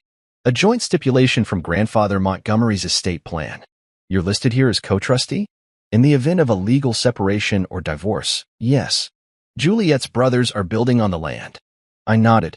With permits based on incomplete transfers. The land technically belongs to a dormant LLC, which I now control. He laughed softly, shaking his head. You really are the most polite wolf I've ever met. No, I said. I'm just done being underestimated. We filed the injunction that same afternoon. It would take a few days to process. But when the sheriff showed up at that gate, they'd remember who I was. And more importantly, they'd realize they never knew me at all. The thing about betrayal is that it doesn't just break you, it sharpens you. If you let it. Most people lash out, burn bridges, throw tantrums. That's not me. I don't explode. I recalibrate. And when I walked into Drayton's office that morning after leaving the hotel, I was already 3 steps into a game they didn't know we were playing. Drayton leaned back in his chair, staring at the old estate documents like they were buried treasure. He tapped the screen with a grin. So they really don't know about this? Nope. You're still listed as co-trustee in the Montgomery Trust. That's wild. I nodded. Her grandfather and I had a different kind of relationship. Every Thursday, we'd have dinner. He liked to talk shop. Philosophy. Legacy. He didn't trust his grandsons. And Juliet? He loved her, but he didn't respect her judgment. Drayton chuckled. And now those grandsons are gutting his guest house to build a pool hall on land that hasn't been properly transferred, which gives us leverage. He looked at me with that same slow, cautious smile I'd seen him wear back in college when we hacked the campus firewall just for fun. You're playing the long game. I'm just restoring balance. Within hours, we filed the paperwork. Clean, quiet, no announcement. An injunction to halt construction on the Montgomery estate based on unclear ownership and a pending co-trustee dispute. It would take a few days to go through the system. Perfect. That gave me time to prep the next piece. I left Drayton's office and walked 2 blocks to a place I hadn't visited in over a year, a storage unit on the east side of town.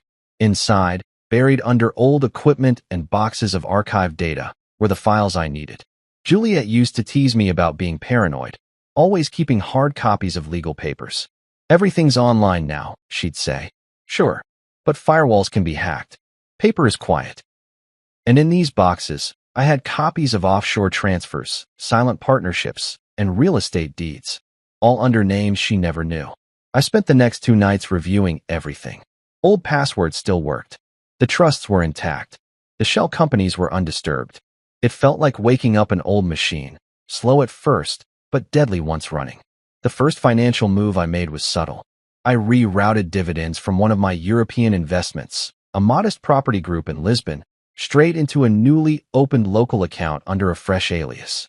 Then I did something even simpler. I purchased a high-powered server setup for home use, delivered to a private office I'd just leased under a different name.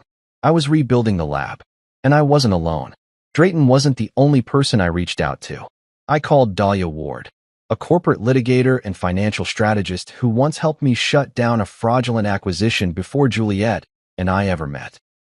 We hadn't spoken in 5 years, but when she heard what happened, she said, "Tell me where to show up and what to wear." 2 days later, she was at my office in a navy blue suit, heels that clicked with authority, and a fire in her eyes. "She really dragged you out by your hair?" she asked as we sipped coffee. "Yep." "Good," she said, setting her mug down. "Then she has no idea what's coming." We worked nonstop. I laid out everything, my holdings, her known assets, the co. Dahlia grinned as she reviewed it. "You're going to win this war in silence. That's the point." For days later, the Montgomery estate injunction was approved. The sheriff delivered it in person. I wasn't there to watch, but Drayton told me what happened. The workers had already started demolishing the guesthouse roof. Troy and Mason were outside laughing about a hot tub design when the patrol car pulled into the long gravel driveway. The moment the envelope was handed over, everything stopped. Hard hats came off. Power tools shut down. Work trucks reversed out of the property like they were retreating from a crime scene. The twins argued with the officer, yelled, postured, claimed ignorance. But the deputy wasn't interested in drama. He just pointed to the official seal and said, This structure is no longer authorized for modification until ownership is clarified in court. Ownership, a word they had never questioned, a word they assumed was their birthright. Juliet called me that night. I was expecting the voicemail, but this time, she used a new tone. Less arrogance, more confusion. "You're behind this, aren't you?" she said. "Don't play dumb, Arlen. The sheriff showed up at my family's estate. My brothers nearly got arrested. You're trying to ruin us." I let her talk. Let her burn out her energy. Then I spoke calmly. "You never asked how your grandfather and I got along. You never wondered why he always poured me the wine first at dinner. He didn't just like me, Juliet.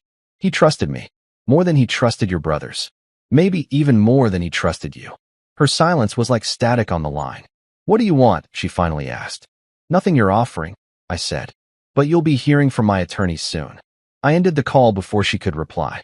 The following day, I got a notification. An emergency meeting had been called by the Montgomery family lawyers. The estate was frozen. Her brothers were officially barred from conducting further renovations or transactions until the trust dispute was resolved. Juliet's name was now entangled in court documents. And this was just the beginning. They'd poked the bear. Now the bear had claws. And I was only warming up. By the time the court order froze the estate, the cracks had started to show.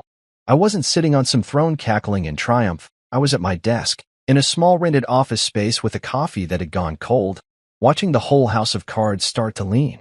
And the best part? I hadn't even laid a finger on the structure. I just pulled out the pin they never noticed was holding it all together. Juliet's brothers had started construction on the guest house weeks before the inheritance money even cleared. Overconfident, arrogant, and dumb. They assumed the land would transfer smoothly to Juliet. They assumed I wouldn't be in the picture long enough to matter. They were wrong on both counts. Now they were facing legal action from the local planning department for unauthorized construction on contested property. Contractors were threatening to sue them for breach of contract. Equipment rental fees were stacking up. And the renovation? Dead in the water. It was a domino effect, and I was just sitting back, letting gravity do its work. Dahlia sent me a message. "Probate hearing is confirmed. Juliet's being summoned." I smirked.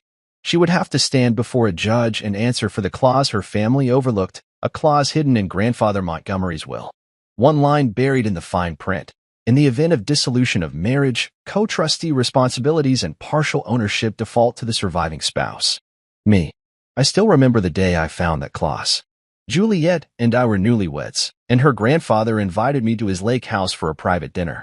Just the two of us. He handed me a glass of scotch and said, "Juliet's smart, but not always wise.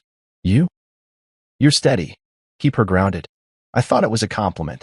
Now I realized it was a warning. The probate hearing was held in a stone building downtown. I didn't attend in person. I didn't need to. Dahlia handled everything. I just watched the fallout from a distance. According to her report, Juliet walked in wearing a pearl gray suit and defiance-like perfume. She thought it would be a routine formality, something she could handle with a few sharp words and a lawyer on retainer. Then Dahlia stood up and presented the clause. The judge's brows raised. The room got quiet. Juliet's lawyer whispered something to her. And for the first time in years, she lost her composure in public. She stormed out during recess, Dahlia told me. Muttered something about you never being important enough to be written into the will. I laughed out loud at that one. She really didn't know? She had no clue. Not about the dinners, the trust, or that her grandfather kept me in the loop. Dahlia paused before continuing. She asked me how you knew about the clause. I raised an eyebrow. "And what did you say?" I told her the truth. That you'd earned it. That you didn't need to spy, you just needed to read. Later that afternoon, Juliet called. Again. But this time, her tone wasn't angry. It was tight. Frayed. Like someone trying to keep control of a rope slipping through their fingers. "What is it you want, Arlen?" she asked quietly. I stayed silent for a beat, letting the question hang there. Because I knew it wasn't really a question. It was a surrender. An unspoken recognition that her carefully stacked empire was starting to wobble. "I don't want anything," I said. "I'm just claiming what was always mine. The land isn't yours. It was never just yours, either. You just thought I'd be too passive to fight back." A pause. "Then, he really liked you, didn't he?" "He respected me," I replied. "There's a difference." I ended the call before she could respond. Not out of pettiness, but because I knew she needed silence more than she needed answers. Silence is where regret breeds. A few days later, Mason showed up outside the office. I saw him through the glass door, wearing a too-tight dress shirt and a fake smile. He knocked, waited, then knocked again harder. I opened the door halfway. Bold of you to come here. Look, man, he said, scratching his jaw, we got off on the wrong foot.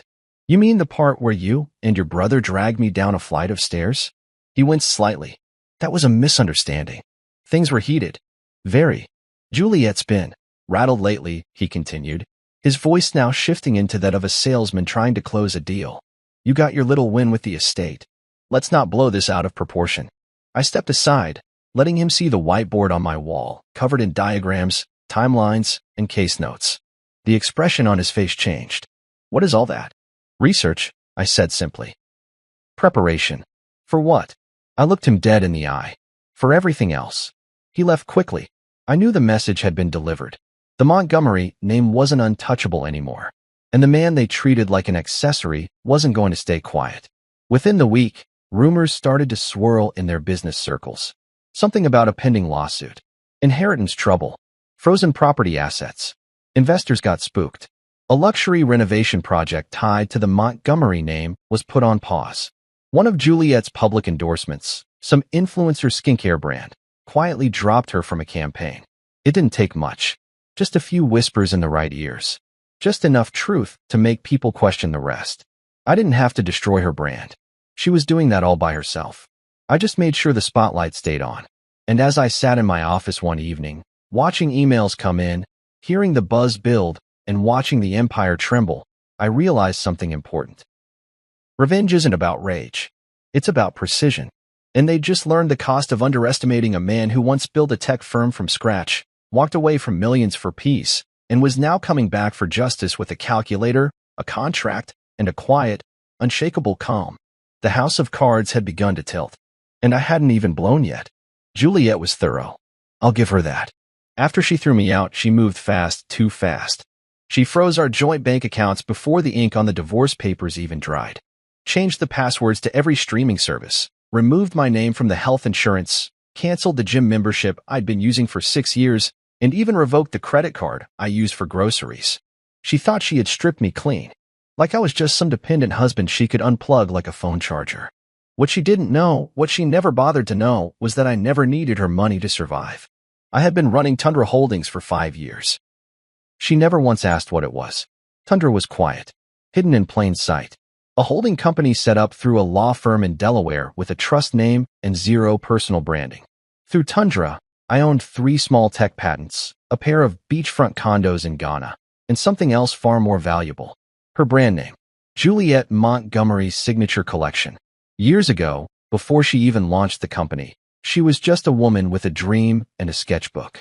She came to me late one night, wine glass in hand, asking for help filing a business name. She had no idea where to begin, so I handled it, secured the name, paid the fees, filed the trademarks. She promised we'd transfer it into her name once things got going. We never did. Not because I was trying to trap her. I just forgot. Life moved fast. She assumed it was hers, and I didn't correct her. The royalties came through Tundra. The licensing was clean. No one questioned it. Why would they? I was just the husband in the background. Until she made me an enemy. Sitting in my office now, I opened the dashboard. Tundra Holdings, active, profitable, untouched. She never thought to check it. Never thought to ask who owned the roof under her empire. I clicked into the contract folder and scrolled down to the licensing agreement. Tundra Holdings licenses Juliet Montgomery Signature Collection to JMSC LLC for brand use and monetization. I highlighted it. Clicked Terminate. A warning popped up. This will revoke all external usage rights of this trademark. Confirm? I hit yes. Just like that, her brand had no legal right to use her own name. The next 48 hours moved fast. I sent official takedown notices to every distributor carrying her product line, retailers, subscription boxes, boutique chains. A standard cease and desist letter citing trademark breach.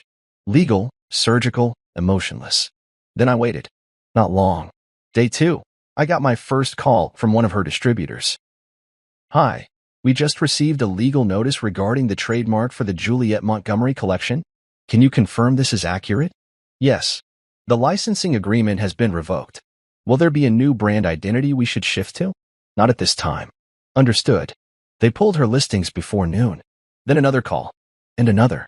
By the end of the day, her skincare line had been removed from 7 major platforms. That evening, I sat back in my chair as my phone lit up. Voicemail. Juliet. I pressed play. Arlen, what the hell did you do? I just got a call from Cynthia at Elvita. She said your name's on some contract. My inventory's being pulled. What is going on? I could hear the panic bleeding through her voice. It wasn't anger anymore. It was fear. Real fear. The kind that only comes when you realize you've been dancing over a cliff and just look down. I didn't call back. Not right away. Let her feel the silence. Let her sit in the space where she thought she had power and now finds air. On day 3, she sent a text. You're ruining everything I built. For what? Revenge. I stared at it for a while. Then replied with one sentence.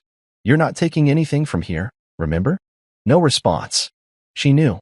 She remembered that night. The driveway. The screaming. Her words, spat out like venom. You're not taking anything from here. She'd said it like a queen dismissing a servant. Now those same words had come back like a boomerang with a blade. Later that night, Dahlia called me. She was laughing. She called my office 3 times. And she wants to negotiate. I leaned back in my chair. Too late. I figured you'd say that. She used the brand to erase me. She stood on it like it was built without my hands. Now she'll feel what it's like to lose something that never fully belonged to her. She's scrambling, Arlen. Her sponsors are backing out. The wholesalers are freezing shipments.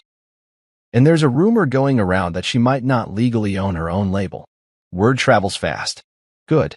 We sat in silence for a second, then Dahlia added, I've known you a long time. I've seen you take losses and stay quiet. But I've never seen you like this. I've never needed to be like this. Because when you give everything for peace and someone responds with war, you learn how to fight in silence. Not with fists. Not with yelling. But with documents. Strategy. Timing. They kicked me out thinking I had nothing. Now she had nothing that didn't have my name on it. I checked the trademark registration again. Still mine. Still active. Still untouchable. I didn't laugh. Didn't gloat. I just sipped my coffee and stared at the screen. They triggered the storm. They just never expected the rain to fall only on them. It was only a matter of time before they came crawling back. First it was silence, just the deafening quiet of a crumbling empire. Then came the anger. Threats, voicemails, desperate emails dressed up as legal language. But I didn't respond. I didn't have to. The louder they got, the more power I had. The next message wasn't from Juliet. It was from Troy, the same man who had yanked me down the stairs like I was garbage. Now he was sending a neatly worded email requesting a mature and private discussion. I almost laughed, but I agreed on my terms. A public cafe downtown. Neutral ground. No shadows to hide in. I arrived early and chose a seat facing the entrance. No suit. No flashy car. Just jeans, a dark shirt, and the confidence of a man who knew he didn't have to yell to be heard. They walked in 5 minutes late, Troy in a tight blazer, Mason in sunglasses, indoors like a clown, and Juliet between them, holding her bag like a shield. She didn't speak first. Troy did. We appreciate you meeting with us, he said, trying to sound calm. Mason leaned in. There's no need for things to get worse. I raised an eyebrow. Worse for who? They both looked at Juliet. Her mask was still on perfect posture, neutral expression. But her eyes gave her away. They were glassy. Uneven. Not angry, exhausted. She tried to speak. Failed. Then tried again.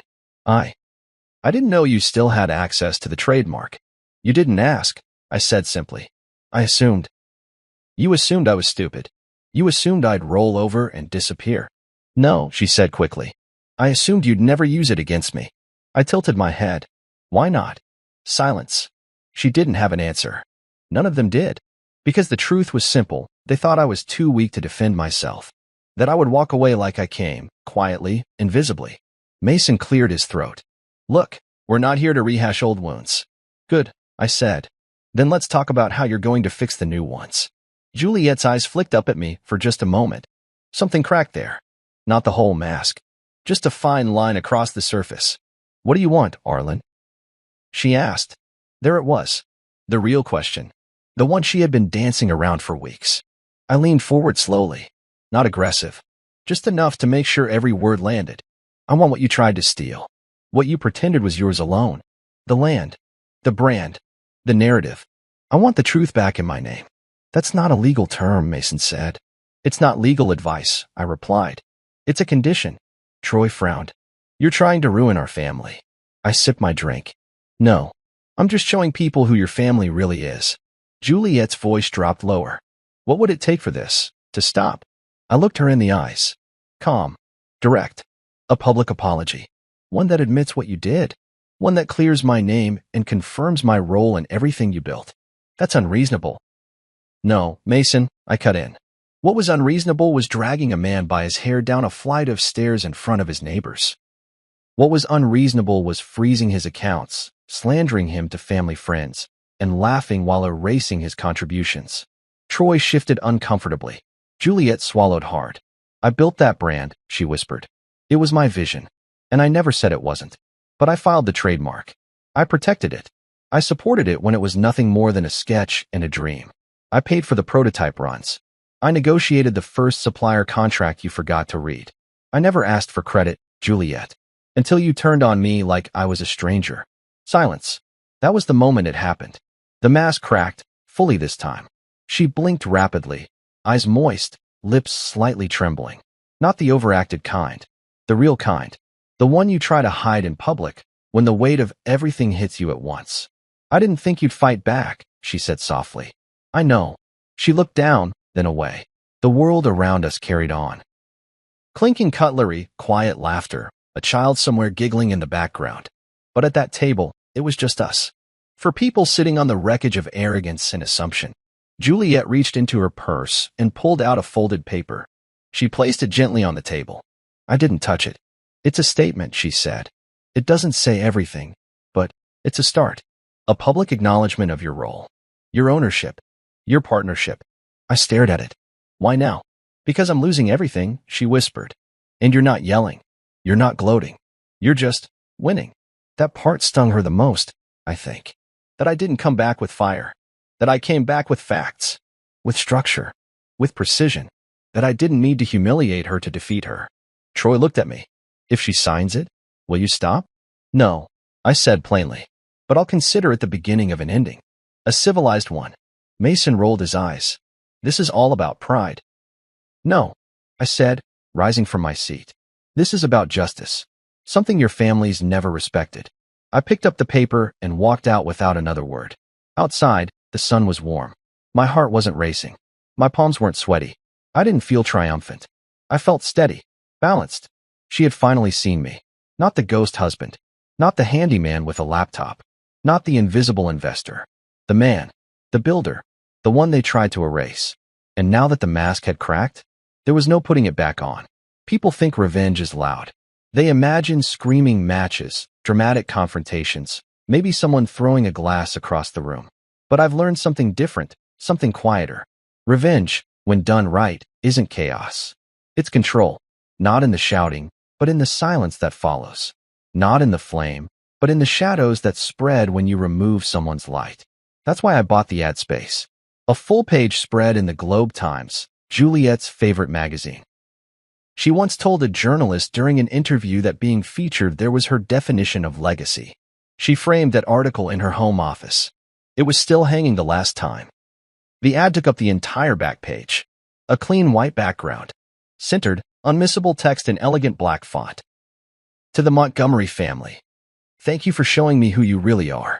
I forgive you, but I'll never forget. I've moved on. Stronger. Sharper. Free. And below that? The logo of my new firm. Rivers Reclaim Group. A consulting agency for betrayed spouses. For every man and woman who'd ever been thrown out, erased, blindsided, and told they didn't matter, this was a place to rebuild. Quietly. Powerfully. I didn't need to rub salt in the wound. I simply let the world know that I was still here. Still standing. And now I was helping others do the same. The ad ran on a Sunday. By Monday, my inbox had over 200 inquiries. By Wednesday, I had my first client. A woman from upstate, thrown out by her husband after she put him through medical school. She cried during our Zoom call. Said she didn't want revenge, just peace. I told her peace was possible. But sometimes, peace required firewalls, forensic accounting, and a lawyer who didn't blink. And I knew just the team to give her that. Juliet, meanwhile, was crumbling. The public apology she gave at our last meeting didn't fix things. Not really. Her brand, already under scrutiny after the trademark fiasco, took a nosedive. Retailers who had once boasted about being powered by Juliet's passion now quietly removed her name from their catalogs. Then the influencer fallout began. She'd spent years curating her image, dinners with fashion editors, photo shoots in Tuscany, interviews where she smiled like betrayal never lived in her bones. But the moment my ad dropped, everything changed. People started digging. Screenshots resurfaced.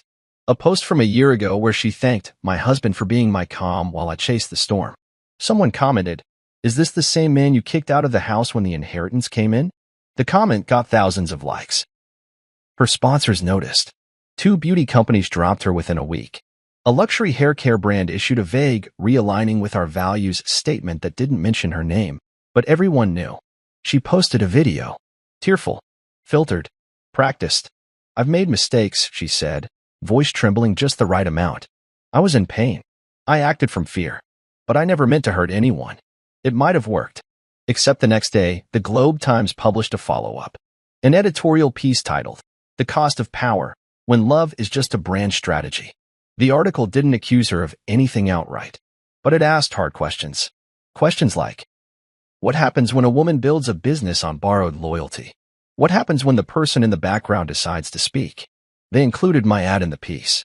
Blurred out in the background, but unmistakable. I didn't write a rebuttal. Didn't give an interview. Didn't say a word. Because silence, when earned, is louder than noise. Juliet called again, this time from a private number. I didn't answer. She left a voicemail. "Please, can we talk? Just for 5 minutes." She sounded tired, like someone who'd been walking through fog for too long and finally realized it was smoke. I listened to it twice, then deleted it. Because here's what no one tells you about healing. You don't owe it to the person who broke you. That week, I hosted a free workshop online, Rebuilding After Betrayal. I expected maybe 40 attendees. We got over 600.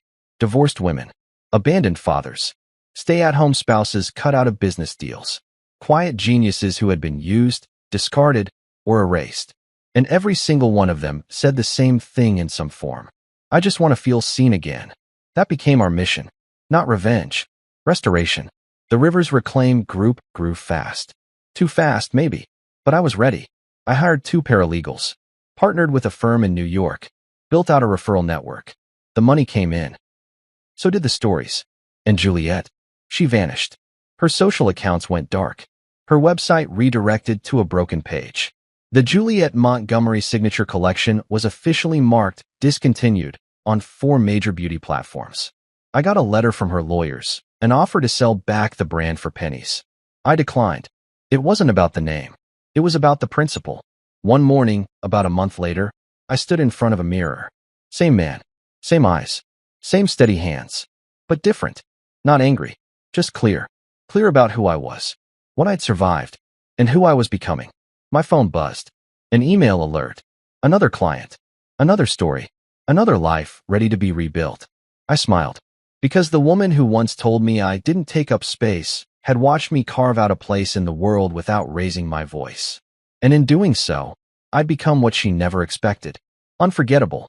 I didn't think I'd ever walk through that front door again. Not after what happened. Not after the staircase, the suitcase, the blood on my lip. But life has a way of circling back, especially when you've done the hard work of standing still while others collapse under the weight of their own arrogance. It was a Wednesday morning when Dahlia called. Her voice was casual, but I heard the smile tucked behind her words. "The estate's been revalued. Your counterclaim was approved this morning." I blinked. "Wait. Already?" She chuckled. "You're back on title. Fully." I didn't say anything for a moment. Just stared at the window in my office, watching sunlight stretch across the hardwood floor. "Arlen," she said, "it's yours again. Every inch." That afternoon, I drove out to the property. I didn't rush. I wasn't going for war or nostalgia. I was going to see what remained after they tried to erase me. The gates were still as grand as I remembered. Black iron, etched with the Montgomery family crest. I pulled up slowly, waiting for the guard to stop me. There was no guard. Just movers. 2 trucks in the driveway. Boxes being carried out. Tape guns screeching. Labels written in frantic, messy handwriting.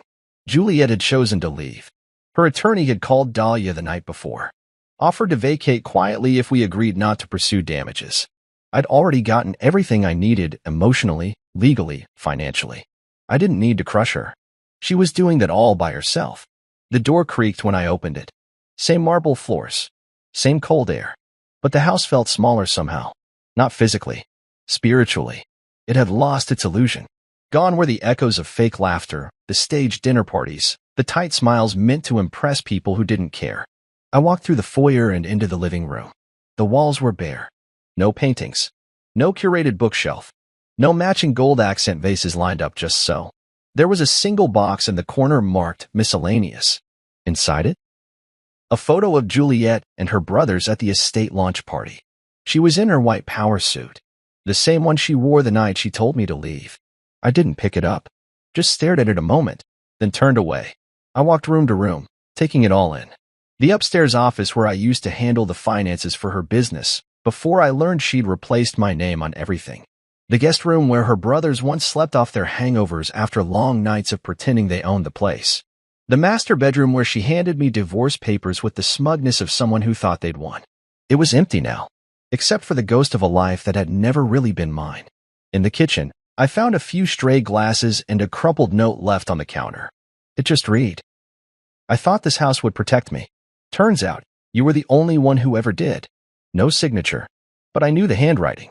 I folded the note, not out of sentiment, but because it was the first time in months she'd said something true.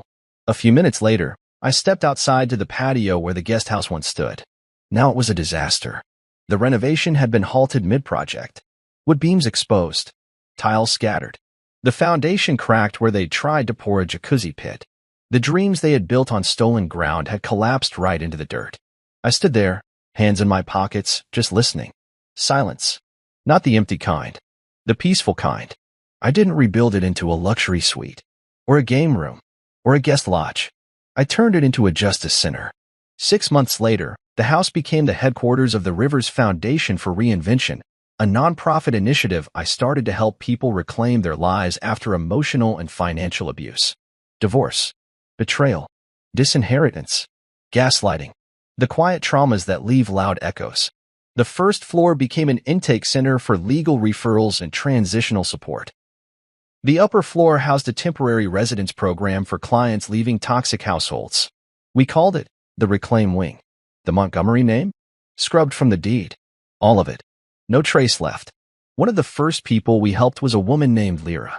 Mid-30s. Quiet voice. Big eyes filled with shame she didn't deserve. Her ex had emptied her accounts, claimed her invention as his own, and left her with nothing but debt and therapy bills. She cried when we helped her secure a patent under her own name. Said it was the first time she felt real in 2 years. Another man, Jacob, was a retired firefighter whose son had stolen his pension and forged his signature on a reverse mortgage. He walked into our center defeated. Walked out 2 weeks later with a financial advisor, an attorney, and a new will. I didn't just rebuild a house. I built a lighthouse. Not to signal my triumph, but to guide others through the storm. Because what they tried to bury me with, I turned it into bricks. Not revenge. Legacy. Juliet never returned to the property. I suspect she didn't have the stomach to. Her name popped up once or twice in small blogs. A podcast interview where she talked about lessons learned and mistakes that made her stronger. I didn't listen to the full thing. I didn't need to. She'd lost the one thing she valued more than money. Control. I never gloated. Never showed up uninvited. Never called to say, "I told you so." I didn't need to say it. The house said it for me. Every person who walked through those doors. Every survivor who found safety inside those walls. Every life rebuilt. Every truth restored. It all whispered the same thing. You never should have dragged him out. Because now, he owns everything you tried to take. It was almost poetic, really. A year to the day since she told me to pack my things and be gone by dinner, I stood on a stage under soft lights, a microphone in my hand, and an auditorium full of people watching as I shared my story. Not with bitterness, but with clarity. It wasn't a courtroom. It wasn't a podcast. It was the Global Tech and Ethics Summit, a gathering of thought leaders, entrepreneurs, and innovators from around the world. A place I hadn't been invited to in nearly 6 years. Back when I had walked away from the tech industry after selling Zephyr Tech, I thought I was done with stages. But life, as it turns out, wasn't done with me. The host, a sharp woman named Irene Cho, introduced me simply. Please welcome Arlen Rivers, the man who reclaimed everything. There was polite applause, respectful and curious. Most of them had read about me in one article or another. The man who launched a startup, vanished, and reappeared not with a new app, but with a nonprofit that shook the divorce world to its core. I walked up slowly, no nerves, no pretense, just presence. Marisol sat in the front row, my wife. Yes, wife. And beside her, our daughter, 5 months old, fast asleep against her chest. I never imagined this would be my life again. After Juliet, after the betrayal, the dragging, the silence, I didn't think I'd love again. But life, when you clear out the wreckage, has a strange way of blooming. Marisol had seen me at my lowest. Not the part where I was tossed out like furniture, but the aftermath, the rebuilding. She met me not as the man who'd been broken, but the one who chose to rise anyway. We weren't flashy. We didn't wear matching luxury watches or take sunset selfies in Greece. We were steady, quiet, real, and that was enough. I adjusted the mic, looked out at the faces waiting for some TED-worthy insight, and smiled. You all want to know how I built Zephyr Tech, I began. But what I'd rather tell you is how I rebuilt myself. Because that took longer, cost more, and changed me more than any tech ever could. There was a hum of agreement. I kept going. Last year, on this exact day, I was standing in a driveway with blood on my lip and everything I thought I loved behind a locked door. I'd been dragged out of my house, literally. Told I wasn't needed anymore. That I didn't own anything. That I was disposable. I paused and let it hang. A few people shifted in their seats. Some nodded. I didn't yell. I didn't fight back that night. I didn't curse or scream or throw anything. I just looked at them and said, "You'll regret this." Then I walked away. I could see Irene in the wings, arms folded, eyes locked in. She wasn't checking a timer. She was listening. I wasn't bluffing, I said. I'd spent years shrinking myself so someone else could shine, letting people believe I was just the quiet guy in the background. A helpful husband. A sidekick. I stepped forward, one hand gesturing. But here's the thing. Just because someone forgets your worth doesn't mean it disappears. It just waits, quietly, until you're ready to reclaim it. A slow clap started in the back. I didn't stop.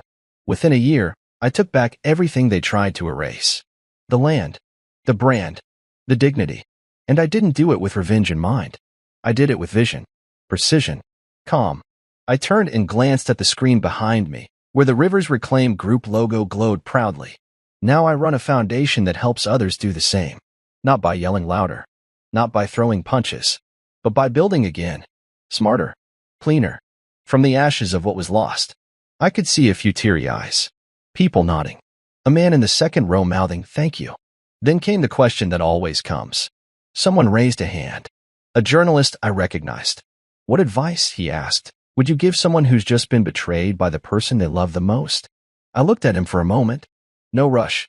No dramatic pause. Just the truth. "Don't yell," I said. "Don't chase. Don't sink to their level. Just build. In silence. And let your success choke every lie they ever told about you." The room went still. Then the applause came. Not thunderous. Not performative. But real. Long, deep. Afterward, people lined up to shake my hand. Not fans, survivors. Widows. Single dads. Entrepreneurs who'd lost everything. A woman who whispered, "You saved me from going back." I nodded to each of them. Took no credit. Just listened. Later, as I stepped off the stage, Marisol wrapped one arm around my waist. Our daughter stirred in her carrier, yawned, and clutched at my shirt with a tiny hand. "You did it," Marisol whispered. "No," I said. "I became it." On the drive home, the city lights blurred past our windows. I thought of the Juliet who had once smirked while saying, "You're not taking anything from here." And now, a year later, I sat in a car I owned, beside a woman who saw me, really saw me, and in the back seat was a little girl with my smile. I checked the watch on my wrist. The one Juliet had once tried to claim in court. She lost that claim, like everything else. But it wasn't the loss that mattered. It was the realization. She thought it was over when she threw me out. She thought that dragging me down the stairs, freezing my accounts, and rewriting history meant she'd won. But she forgot something important. You can't destroy someone who knows how to rebuild. You can't bury a man who remembers where he planted his roots. So as we pulled into our driveway, I smiled. Not out of revenge, out of peace. Because the man they dragged out by his hair, he didn't just survive. He became the blueprint. And now, he owns the world they used to rule.